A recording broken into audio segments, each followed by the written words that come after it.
ये देखें व्यूवर्स, ये मैं करीब से दिखा रही हूँ। ये इतनी ब्यूटीफुल और सिंपल सी नेकलाइन कितनी प्यारी लगती है। ये लाइनिंग वाली सूट में बहुत ही अच्छी लगती है। अस्सलाम वालेकुम व्यूवर्स, ये मैं एक नेकलाइन बना रही हूँ जिसकी मैंने लंबाई और चौड़ाई जो है वो 6 इंच ली है। आप अपने साइज़ के अकॉर्डिंग भी ले सकते हैं। इस तरह से पहले मैंने सेंटर पीस इसका पेस्ट किया, उसके बाद नेकलाइन। इससे हमारा गला सरकता नहीं है, आगे पीछे नहीं होता, बिल्कुल एक्यूरेट जो हमने कटिंग लाइन लगाई है, निशान लगाया, उसी पे पेस्ट होता है। और ये काफ़ी ज़्यादा मैंने स्क्वायर काटे हैं फैब्रिक के, इससे मुझे डिज़ाइन बनाना है। ये 2.5 इंच के लिए हैं, 2.5 और चकोर पीस मैंने इस तरह से काट लिए काफ़ी ज़्यादा। अब ये मैंने जो नेकलाइन पेस्ट की थी, इसके बैक साइड पे मैंने इस तरह से निशान लगा लिए ताकि जब मैं स्टिच करूं तो मैं इसी लाइन के ऊपर स्टिच करूं। वैसे तो मुझे शेडो नज़र आ रहा था ये फ्यूजिंग का, लेकिन कैमरे के अंदर अगर नहीं आता तो बस इसलिए मैंने इसके ऊपर लाइन लगा ली कि मुझे सिलाई इस पर करनी है, फ्यूजिंग के ऊपर सिलाई नहीं करनी, बिल्कुल फ्यूजिंग के साथ साथ सिलाई करनी है। अब ये जो मैंने स्क्वायर लिए थे, इनको इस तरह से एक टाइम फोल्ड किया, फिर सेकंड टाइम फोल्ड किया, फिर थर्ड टाइम फोल्ड किया, तो इस तरह से इसकी एक कॉर्न टाइप बन गई। और इस तरह से इसे स्टिच कर दिया। जैसे हम ट्रायंगल के अंदर 2 टाइम फोल्ड करते हैं, इसे 3 टाइम फोल्ड किया है। देखें, 1 टाइम, सेकंड टाइम और ये थर्ड टाइम। इस तरह से फोल्ड करके इस पे स्टिच लगा देंगे।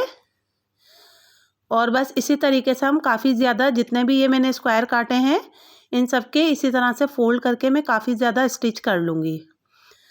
चलें, जब तक अगर आपने मेरा चैनल सब्सक्राइब नहीं किया है तो मेरा चैनल सब्सक्राइब करें, लाइक करें और शेयर कीजिए ताकि मैं आपके साथ इस तरह की अच्छी वीडियो शेयर करती रहूं।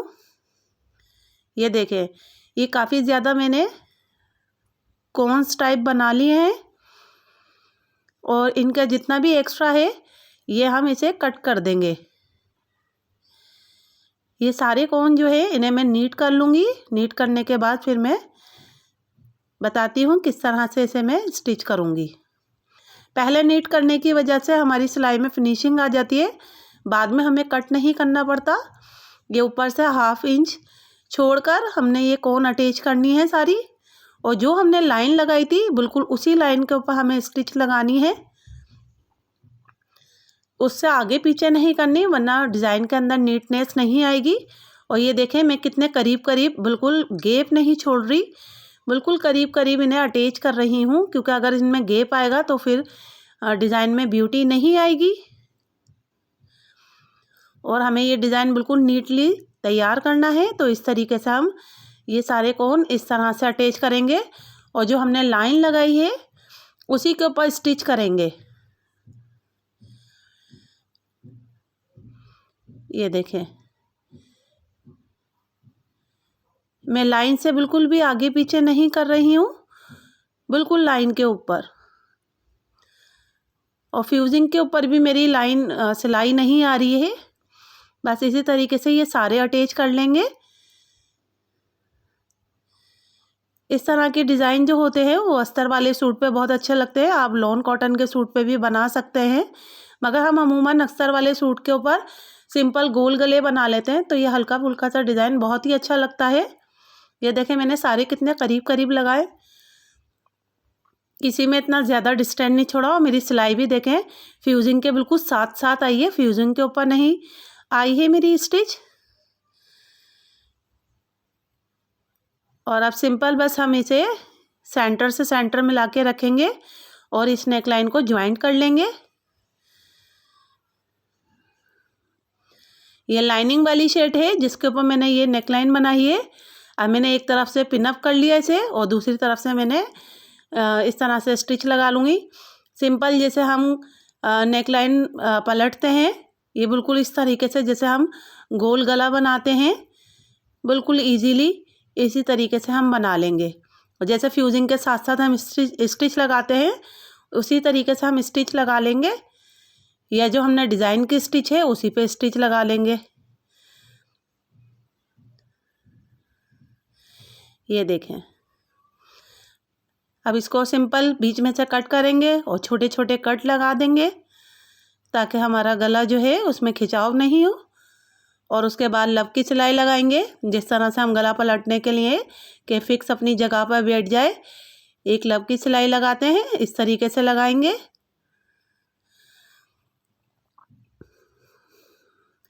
अब इसके शोल्डर में ज्वाइंट कर लूँगी, उसके बाद आपको दिखाती हूँ।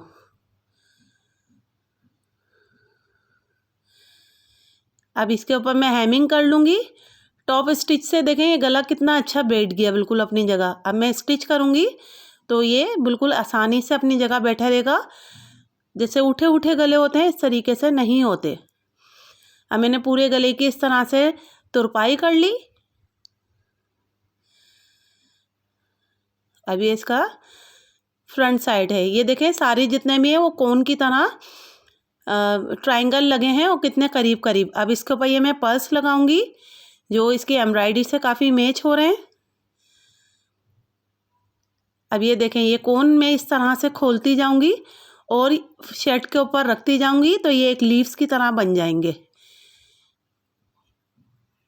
ये देखें ये सेंटर से मैंने इस तरह से खोला और लीव्स की तरह ये बन जाएंगे और शर्ट के ऊपर इस तरह से रख के उनकी जो नोक बनेगी उसके ऊपर एक एक बीड्स अटैच कर दूंगी।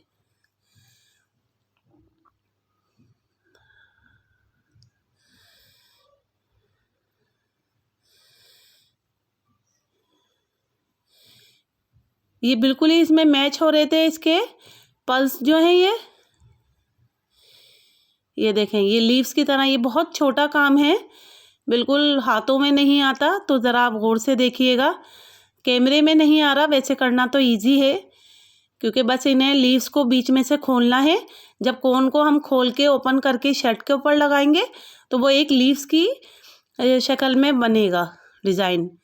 तो बस इसको करीब करीब एक के साथ एक अटैच करके और इस तरीके से हम एक एक पल्स लगाते जाएंगे शर्ट के ऊपर और बिल्कुल लाइन सीधी रखेंगे। ये एक से एक अटैच होके इसके ऊपर आ जाएंगे। ये देखें जिस तरीके से ये आ रहे हैं, इनमें गैप नहीं होना चाहिए। और हमने वो जो ट्रायंगल थे जो कोन शेप में बन गए थे उन्हें हमने इतना करीब करीब स्टिच किया था, इस वजह से अब यहाँ पर गैप नहीं आ रहा। बिल्कुल एक ही जैसा गैप है, एक ही जैसा सब कुछ मेंटेन हुआ है। ये देखें ये इस तरीके से लगेंगे। और जब ये पल्स लगाती हूँ तो उसके बाद एक नीचे भी एक छोटा सा टांका लगा देती हूँ ताकि ये पल्स लूज नहीं हो और बिल्कुल इस तरीके से मजबूती से लग जाए। ये देखें कितना प्यारा लग रहा है ये सिंपल सा नेक लाइन, बहुत ही ब्यूटीफुल लग रही है। अल्लाह हाफिज़।